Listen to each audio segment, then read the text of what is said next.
కన్యానికి, చక్కని పురానికి నువ్వు సాగిపోయినట్టుగా దేవుడిని నడిపిస్తాడు. అయితే మరి దేవునికి నువ్వేమి ఇవ్వాలో తెలుసా? నీ జీవితాన్ని బలిపీఠం మీద సమర్పించి, ఇదిగో ప్రభు నేనున్నాను, నా జీవితాన్ని ఒక నైవేద్యంగా సమర్పిస్తున్నానని ఆయనకు నైవేద్యంగా సమర్పించాలి. అది దేవునికి మహిమ, అది దేవునికి ఘనత. నా ప్రియమైన దేవుని బిడ్డలారా, ఆయన ఇస్తాడు. ఈ రాత్రి ఎవరైతే ఇక్కడ సంతానము లేకుండా ఉన్నారో, సంవత్సరాల తరబడి నువ్వు ఎదురు చూస్తుండవచ్చు.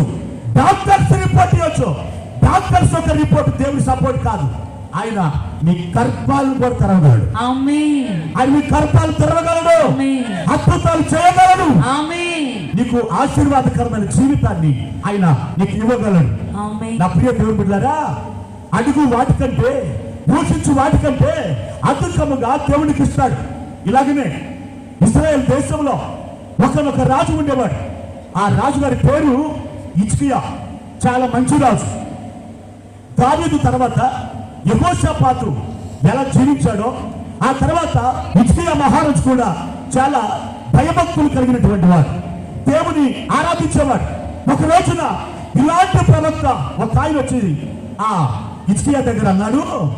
హిజ్కియా దగ్గర చెప్పారు, ఇదిగో నువ్వు మరణము కాబోతున్నావు, నీ ఇల్లు చక్కబెట్టుకో. నువ్వు మరణం కాబోతున్నా, నీ ఇల్లు చక్కబెట్టుకో అని చెప్పాడు ఆ దైవజనుడు.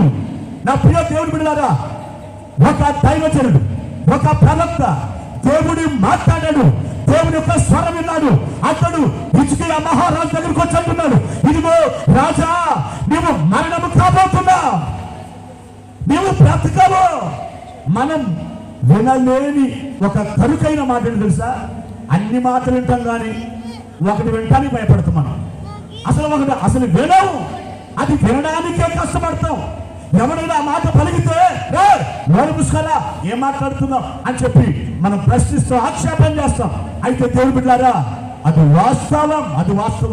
నువ్వు మరణం కాబోతున్నావు అన్నాడు.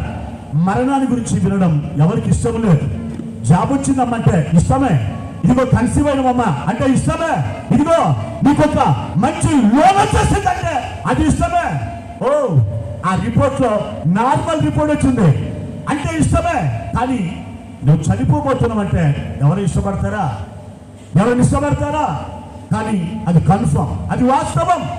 ఆ దైవజనుడు ఎప్పుడైతే ఆ మాట చెప్పి వెళ్ళిపోయాడో, హిజ్కియా మహారాజు ఏం చేశాడు తెలుసా? ఆయన తిన్నగా లేచి గోడ వైపు తిరిగి ఆయన కన్నీరు విడిచి ప్రార్థన చేస్తున్నాడు. గోడ వైపు తిరిగి తన గోడను వెలబోసుకుంటున్నాడు. అయ్యా, నీ సన్నిధిలో యథార్థ హృదయుడునై సత్యముతో నీతిగా నీ సన్నిధిలో ఎలాగూ నడుచుకున్నానో ఒక్కసారి జ్ఞాపకం చేసుకోవయ్యా, జ్ఞాపకం చేసుకోవా? నీ సన్నిధిలో ఎలాగ నడిచానో ఓ తండ్రి, నన్ను జ్ఞాపకం చేసుకోవా అని కన్నీరు విడిచి ప్రార్థన చేస్తున్నాడు. ఆ దైవజనుడేమో నువ్వు చావబోతున్నావు, నీ ఇల్లు చక్కబెట్టుకో అని ఆ దైవజనుడు చెప్పి ఆ గుర్రపు సాల దాటి వెళుతున్నాడు. ఇతడేమో ప్రార్థన చేస్తున్నాడు. ఆకాశం నుండి మరలా దేవుని యొక్క స్వరం ఆ దైవజనుడి దగ్గరికి వచ్చింది. ఇదిగో యేసయ్యా, వెనకకు తిరిగి వెళ్ళు. ఎందుకు ప్రభువా? ఎవరికైతే మరణ వార్త ప్రకటించేస్తున్నావో అతడు కన్నీరు విడవడం చూశాను, అతడు ప్రార్థించడం చూశాను. అయ్యా, అతడికి నేను 15 సంవత్సరాల ఆయుష్యాన్ని, 15 సంవత్సరాల ఆయుష్కాలని ఇస్తున్నాను. ఈ వర్తమానం చెప్పిరా అని దేవుడు యెషయాతో చెప్పాడు. ఆ యెషయా వెళ్ళి ఆ మాట ప్రకటిస్తున్నాడు. అప్పుడే కన్నీళ్లు తుడుచుకుంటున్నాడు. అప్పుడే తన మంచం మీద కూర్చుంటున్నాడు. ఒక ప్రత్యక్షత అతనికి వచ్చింది, ఒక దేవుని వాక్కు వచ్చింది. ఇదిగో హిజ్కియా, నీవు మరణం కాదు, దేవుడు నిన్ను స్వస్థపరచబోతున్నాడు. అంతేకాదు 15 సంవత్సరాల ఆయుష్ని దేవుడు నీకు ఇవ్వబోతున్నాడు. ఆమేన్. మన శరీరంలో అవయవాలన్నీ పాడైపోయిన తర్వాత నిపుణత కలిగినటువంటి మంచి స్పెషలిస్ట్ డాక్టర్స్ ఇతడు 2 రోజుల కంటే ఎక్కువ బతకడని చెప్పినప్పుడు, ఇక దేవుని బిడ్డలారా, ఆ డాక్టర్ల కాళ్ళ మీద పడి, అయ్యా నువ్వు దేవుడు అని, దేవుడితో సమానమని నీ పాదాలు పట్టుకుంటున్నాను, మా ఆయన్ని బాగు చేయను ఆయన, మా కొడుకుని బాగు చేయను ఆయన, ఒక్క నెల రోజులైనా మా అబ్బాయి లేదా మా భర్త బాగుపడాలి, అతడు ఈ హాస్పిటల్ డిశ్చార్జ్ అయ్యి ఆ గేటు దాటి ఇంటికి రావాలి, ఒక్క నెల రోజులు బతికినా చాలు అనంటే ఆ డాక్టర్ అంటాడు, అంతా పైవాడు కదా, మా చేతులు ఏమీ లేదు, నువ్వు చేసే ప్రయత్నం చేస్తున్నావు, మా చేతులు ఏమీ లేదు. ఒకవేళ డాక్టర్ గారు బతుకుతాడు అని చెబితే దేవుడు గనక ఇతడు బ్రతకడంటే అలాంటి డాక్టర్స్ ఎంతమంది చెప్పినా వాళ్ళ మాట ఫెయిల్ అయిపోతే దేవుని మాట గెలుస్తుంది, దేవుని మాట నెరవేరుతుంది.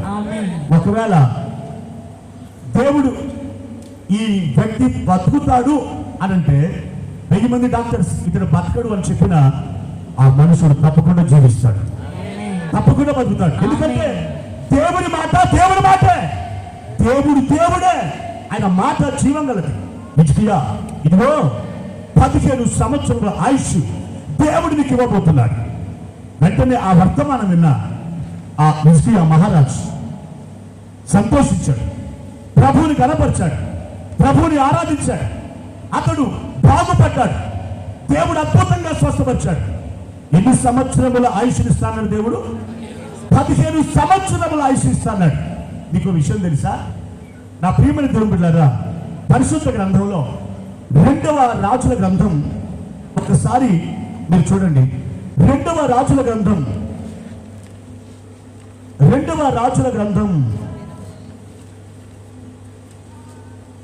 పరిశుద్ధ గ్రంథం 2వ రాజుల గ్రంథం 20వ అధ్యాయం 21వ వచనాన్ని దయచేసి మీరు చూడండి.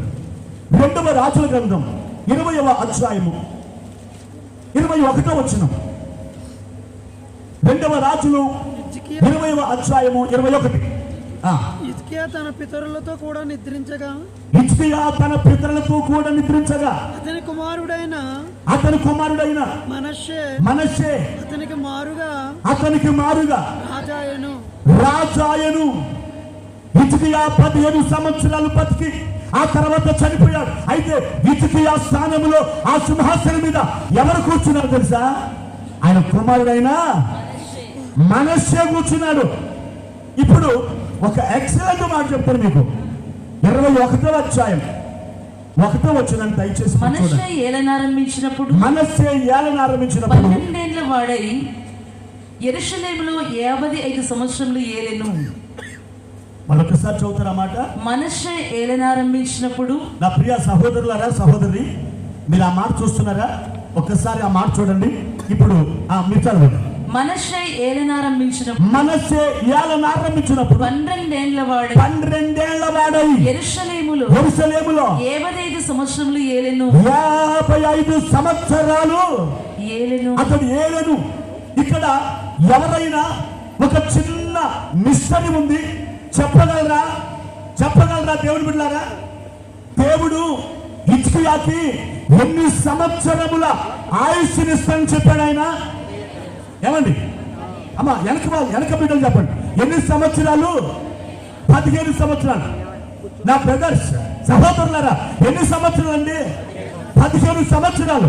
అయితే ఆయన కుమారుడైనటువంటి ఈ మనష్షే దేవుని బిడ్డలారా సింహాసనం ఎక్కినప్పుడు ఆయన వయసు ఎంత? 12 సంవత్సరాలు. దేవుడు చెప్పిన తర్వాత నువ్వు బాగుపడతావు, 15 సంవత్సరముల ఆయుష్ని కలుగుతుంది అని చెప్పిన తర్వాత ఆయన బాగుపడ్డ 3వ సంవత్సరమున ఈ మనష్షే హిజ్కియా కడుపులో పడ్డాడు. హిజ్కియాకి దేవుడు ఇచ్చాడు ఆయన్ని 12 సంవత్సరాలు. ఆ 15 సంవత్సరాల ఆ టైం ఉందే, ఆ పీరియడ్, అది గ్రేస్ పీరియడ్, అది కృపాకాలం.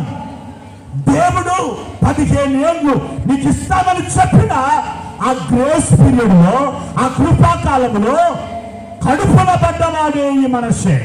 అంటే ఆయన అడిగాడు, ఓ దేవా నన్ను బాగు చేయను ఆయన అని అడిగాడు. ఆయన బాగు చేయడమే కాదు, 15 సంవత్సరముల ఆయుష్నిచ్చి ఆ 15 సంవత్సరాల ఆయుష్ కాలంలో కొడుకును కూడా ఇచ్చాడు మనష్షేని. అంటే మన దేవుడు అడుగు వాటి కంటే, చెప్పాలి మీరు, మోసొచ్చు వాటి కంటే అత్యధికముగా ఇవ్వగలిగిన దేవుడు.